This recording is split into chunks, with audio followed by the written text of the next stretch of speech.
สบายดีพ่อแม่พี่น้องประชาชนลาวที่เคารพรักหลังจากที่ลาวได้เข้าร่วมเป็นประชาคมอาเซียนหลายท่านก็คิดว่าเป็นเรื่องที่ดีต่อประเทศชาติและประชาชนเพราะจะเฮ็ดให้ประเทศชาติเจริญก้าวหน้าภายใต้การนำพาของภาครัฐอันสละสองใสก็ได้มีโครงการและนโยบายสู่ประชาคมอาเซียนอย่างเต็มที่ก่อนหน้านี้หลายท่านก็คิดว่าการให้นักธุรกิจเข้ามาลงทุนในประเทศลาวหลายๆเข้ามาสัมปทาน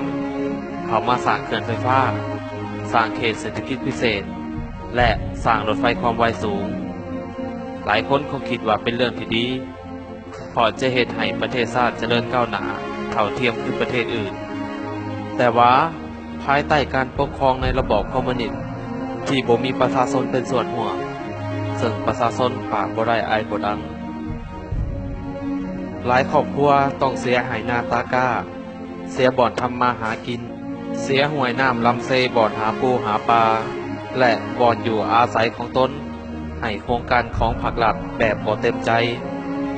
ถึงจะบ่เห็นดีนำก็ตามแต่ภาครัฐก็ใช้อำนาจปลายปืนกดขี่ข่มเหงต่อประชาชนเพื่อให้ยินยอมสิ่งที่ภาครัฐได้กระทำนั้นถือว่าเป็นความเสียหายต่อประเทศชาติและประชาชนอย่างหลวงหลายแถมพวกมีอำนาจบางคนก็ถือโอกาสนี้หับเงินใต้โต๊ะ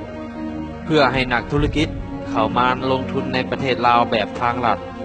โดยบ่ได้ตรวจสอบถึงความถูกต้องเมื่อเป็นแบบนี้ประเทศชาติในปัจจุบันจึงมีแต่ปัญหาและผลกระทบอย่างหลวงหลายและประชาชนก็ยังถูกตัวต้มตัวหยั่วหลอกลวงจากนักธุรกิจเหล่านี้การพัฒนาของภาครัฐที่บ่ถามความคิดเห็นของประชาชนแม้แต่น้อยภาครัฐต้องการตึกสูงแต่ประชาชนต้องการโรงหำโรงเรียน